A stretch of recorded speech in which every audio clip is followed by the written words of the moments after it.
باركوها ليلة الأفراح.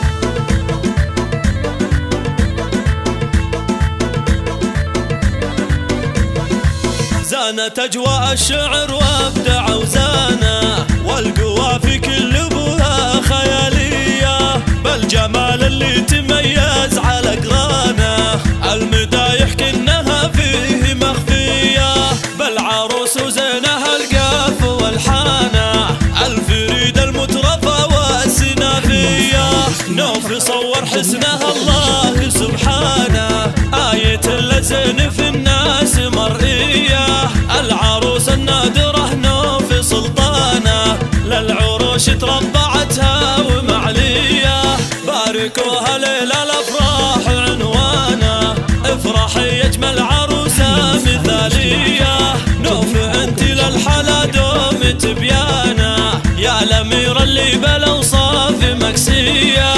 أمكم عبد الله للعز برهانه، شيخة الطيب الكريمة الشقردية، فاطمة نفخر بها صيت ومكانه، الكرم والجود فيها مبادية، وابوك عبد العزيز اعتلى شانه، والنعم بالجيد اسمه وطارية،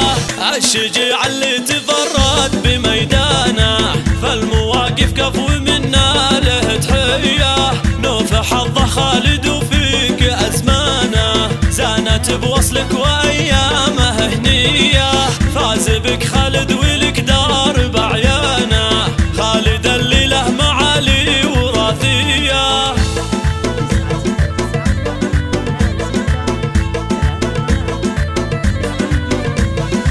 زانت أجواء الشعر وابدع وزانا، والقوافي كل ابوها خيالية، بالجمال اللي تميز على قرانه، المدايح كنها فيه مخفية، بالعروس وزينها القاف والحانه، الفريد المترفة والسنافية، نوف صور حسنها الله سبحانه، آية اللزن في الناس مرئية، العروس النادرة نوف سلطانة، للعروش تربعتها ومعلية، باركوها ليلة الأفراح عنوانه، افرحي يجمل عروسة مثالية، نوف انت للحلا دوم تبيانه، يا الأميرة اللي بالأوصاف مكسية،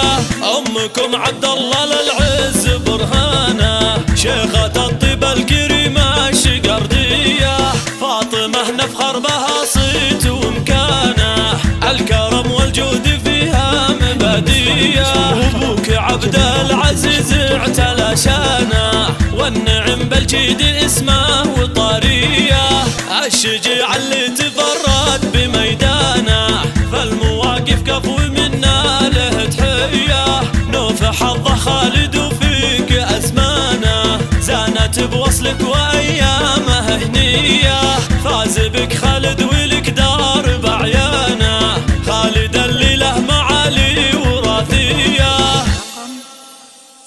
رقم 055 969 2638 استديو